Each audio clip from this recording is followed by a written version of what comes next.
Now we need to take one more space out. So just to make this fit in this situation, again, we're making a template so we can do this. We can eliminate exercises. We need one more space out. So what I'll try to do is, from experience I know, there's a space under here I can just delete. And it'll just move everything up a little bit closer at the top. So now I'm looking here. Now you'll see, if I printed these out, that this line of exercise would come. And the simplest way to do that with Excel is just to insert a column, which pushes the whole spreadsheet over. But you have to do that in each week. And again, when you're building the template,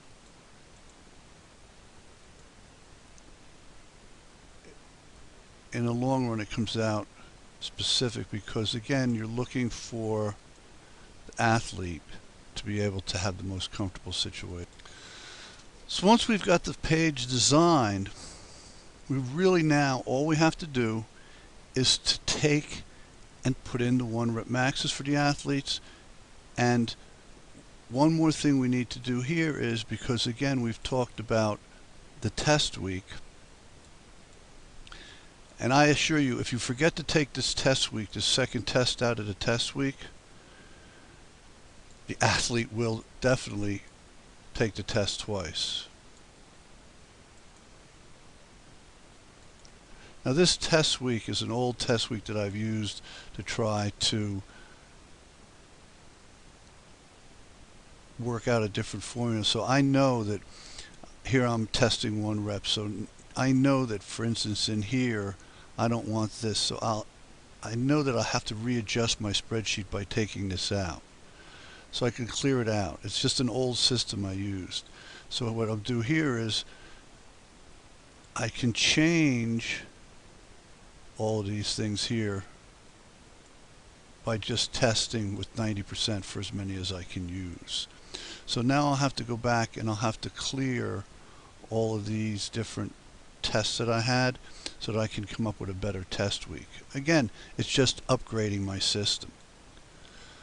So what I've done here is I've taken and I've changed my old testing system to a new testing system. So what we're looking for is 90% for as many reps as we can do in each the various exercises that we've done, and then we convert to a 1-rep max.